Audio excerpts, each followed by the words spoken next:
সরকারের লক্ষ্য করলাম প্রধান উপদেষ্টা বৈঠকটির পরেই ডক্টর ইউনূসের সঙ্গে আপনার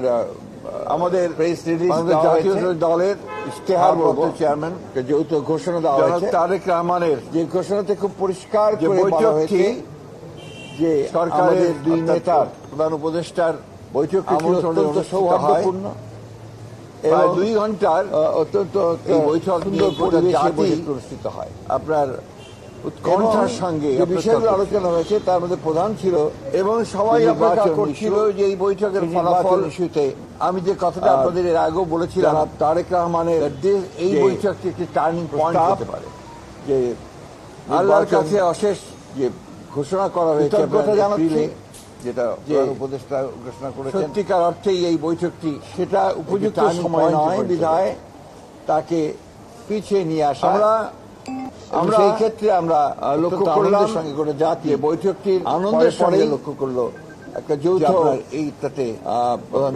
সম্মত হয়েছেন, প্রেস রিলিজ দেওয়া হয়েছে, তারা ইশতেহার বলবো ফেব্রুয়ারির মাঝামাঝি ঘোষণা দেওয়া হয়েছে নির্বাচনের সময় ঘোষণাতে খুব পরিষ্কার করে বলা হয়েছে। আমি বলবো যে জনাব তারেক রহমান সাহেব আবার প্রমাণ করলেন যে তিনি বাংলাদেশের সৌহার্দ্যপূর্ণ এই রাজনৈতিক এবং যে অত্যন্ত দলগুলোর পরিবেশে বসেছে দলগুলোর নেতৃত্ব যারা দিচ্ছেন তাই এবং যে বিষয়গুলো আলোচনা হয়েছে তার মধ্যে প্রধান ছিল এর মধ্যে নিঃসন্দেহে নির্বাচন ইস্যু, রাষ্ট্রনায়ক নির্বাচন ইস্যু তার মধ্যে রয়েছে, সেই গুণ তিনি প্রমাণ করেছেন। তারেক রহমানের প্রথম একটি বৈঠক স্টাফ যেটা সত্যিকার আর্থিক গোটা জাতি অত্যন্ত যে উদ্বিগ্ন করা হয়েছে আপনার এপ্রিলে, সেই বৈঠকটিতে তিনি আল্লাহর হুকুমে সফল হয়েছেন।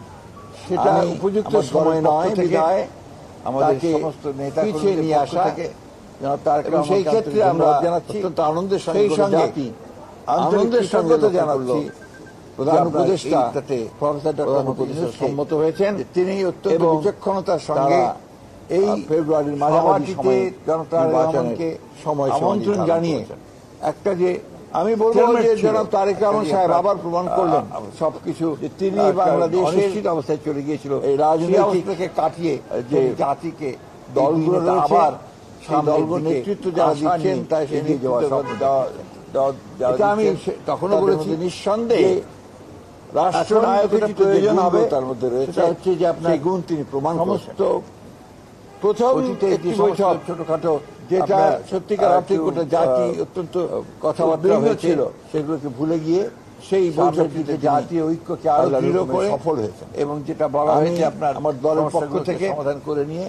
আমাদের নেতা কর্মীদের পক্ষ থেকে যেটা বলা হয়েছে ফেব্রুয়ারিকে আন্তরিক ধন্যবাদ জানাচ্ছি সময় সেই নির্বাচন সেই সঙ্গে সুষ্ঠুভাবে আন্তরিক কৃতজ্ঞতা জানাতে পারি এবং প্রধান উপদেষ্টা যে আকাঙ্ক্ষা পূরণ করতে পারি এবং এই 15 বছরের বিচক্ষণতার সঙ্গে ফ্যাসিস্টদের এই ধ্বংস করা সভাটিতে মধ্যে যে আমন্ত্রণ জানিয়ে সেই কাঠামোকে নতুন করে গণতান্ত্রিক কাঠামোতে আমরা রূপান্তরিত করতে পারি সবকিছু এই বিষয়টা সবচেয়ে অনিশ্চিত অবস্থায় চলে গিয়েছিল আমরা সেই অবস্থাকে কাটিয়ে 15 বছর পরে একটা গণতন্ত্রের উত্তরণের একটা সামনের দিকে সুযোগ আশা নিয়ে এগিয়ে যাওয়া যে ট্রানজিশন টু ডেমোক্রেসি এটা আমি কথা বারবার বলেছি সেটাই একটা এখন যেটা প্রয়োজন হবে সেটা হচ্ছে যে আপনার সমস্ত আমি এই সঙ্গে আজকে সত্যিকার থেকে সবচেয়ে বেশি স্মরণ করতে হয় আমাদের সেই সমস্ত শহীদদেরকে কথাবার্তা হয়েছে সেগুলোকে ভুলে গিয়ে আগস্ট মাসে সামনের দিকে যা তারা ঐক্যকে আরো দৃঢ় করার জন্য এবং যেটা বলা হয়েছে দিয়েছেন সমস্যাগুলো সমাধান করে পরিবর্তন ঘটিয়েছেন অতি দ্রুত ফ্যাসিস্টকে পরাজিত করে ফেব্রুয়ারিতে পালিয়ে যেতে বাধ্য করেছেন এবং বাংলাদেশের মানুষের জন্য নতুন সম্ভাবনা যেতে পারি এবং চতুর্দিকে একটা অনিশ্চয়তা পারি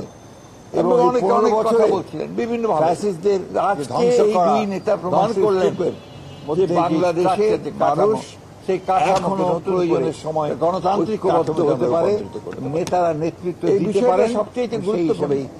আমরা সামনের দিকে প্রায় 15 বছর পরে একটা গণতন্ত্রের উত্তরণের আমরা সুযোগ পাই। আমি যে কথাটা আবার বলতে চাই ডেমোক্রেসি যে কথাটা আমি আমার সঙ্গে সেটাই মিটিং শেষ হওয়ার সঙ্গে সঙ্গে নিশ্চিত আমরা আমাদের নেতা জনাব তারেক রহমান সাহেবের সঙ্গে টেলিফোনে কথা হয়েছে। আমি এই সঙ্গে আজকে সবচেয়ে বেশি স্মরণ করতে হয় আমাদের সেই সমস্ত গণতন্ত্রের জন্য সংগ্রাম করেছে, যারা লড়াই করেছে বুকের রক্ত মাসে জুলাই আগস্টে যারা বুকের রক্ত আদায়ের জন্য তাদের সকলকে প্রাণ দিয়েছেন, প্রাণ দিয়ে পরিবর্তন জানিয়েছেন ফ্যাসিস্টকে পরাজিত করে তাকে পালিয়ে যেতে বাধ্য করেছেন এবং দেশের জনগণ এবং বাংলাদেশের 15 বছর ধরে নতুন সংগ্রামের জন্য যে লড়াই তারা চতুর্দিকে একটা অনিশ্চয়তা ছিল তাদেরকে অনেক অনেক কথা বলছিলেন বিভিন্ন ভাবে। আজকে এই দুই নেতা প্রমাণ করলেন আমাদের যে বাংলাদেশে জানিয়েছেন আমাদের নেতা প্রয়োজনের সময় দীর্ঘ 15 বছর হতে পারে আপনার লড়াই নেতৃত্ব দিতে পারেন সেই হিসেবে প্রাণ দিয়েছেন সামনে দিকে তাদেরকে তিনি আন্তরিকভাবে ধন্যবাদ এবং আমি একই সঙ্গে তিনি যে কথাটা আবার বিনয়ের সঙ্গে শ্রদ্ধার সঙ্গে তিনি তার মাতা সঙ্গে মাতা আমাদের নেতা জনাব তারেক রহমান চেয়ারপারসন দেশনেত্রী বেগম খালেদা তিনি 15 বছরে শ্রদ্ধা জানিয়েছেন যে তাকে সঠিক গণতন্ত্রের জন্য সংগ্রাম করেছে, লড়াই করেছে, বুকে রক্ত দিয়েছেন, জুলাই আগস্টে যারা বুকে রক্ত দিয়েছে আমি আপনাদের সকলকে সাংবাদিক ভাইকে আন্তরিকভাবে ধন্যবাদ জানাচ্ছি, শ্রদ্ধা জানিয়েছেন। আপনারা এই বছরগুলোতে বিগত বছরগুলোতে এবং দেশের কষ্ট করেছেন এই 15 বছরে পুরে গণতন্ত্রের সংগ্রামের জন্য নিয়ে যে লড়াই তারা করেছে লড়াইয়ের জন্য তাদের জন্য আমাদের সামনে সেই সম্ভাবনার দ্বার আবার উন্মোচিত হবে। সবচেয়ে আসুন আমরা আবার সবাই অভিনন্দন তিনি জানিয়েছেন সম্ভাবনা আমাদের নেতা কর্মীর দিকে দীর্ঘ 15 বছরের আকাঙ্ক্ষা আপনার লড়াই করে গণতন্ত্র প্রতিষ্ঠা করা তাদেরকেও তিনি একটি কথা আমাদের সবসময় মনে রাখতে হবে, গণতন্ত্রের সঙ্গে একটা দিনের ব্যাপার তিনি গণতন্ত্র তো বিনয়ের বিষয় শ্রদ্ধার সঙ্গে একটা কালচার তার মাথা আমাদের মধ্যে মাথা হবে আমাদের এখন একে অপরকে বকাবকি দেশের সোশ্যাল মিডিয়াতে বকাবকি অমুকখানে বকাবকি না করে আসলে আমরা সবাই একসাথে একদিকে নির্দেশনা দিয়েছেন করে আমরা দেশকে পুনর্গঠনের জন্য নতুন বাংলাদেশ গঠন করবার জন্য এগিয়ে যাই। আমাদের কৃতজ্ঞতা জানাচ্ছি আমাদের আপনারা এই বছরগুলোতে নেত্রী বিগত বছরগুলোতে স্বপ্ন যেভাবে কষ্ট করেছেন আমার স্বপ্নকে রোদে পুড়ে জীবনের ঝুঁকি নিয়ে যে সমস্ত কাভার করেছেন গণতন্ত্রকে উত্তরণের জন্য আমাদের সামনে সেই সম্ভাবনার দ্বার আবার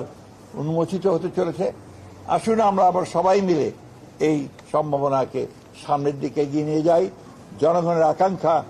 যে গণতন্ত্র প্রতিষ্ঠা করা সেই গণতন্ত্রকে আমরা প্রতিষ্ঠা করার জন্য সামনের দিকে এগিয়ে যাই। একটি কথা আমাদের সবসময় মনে রাখতে হবে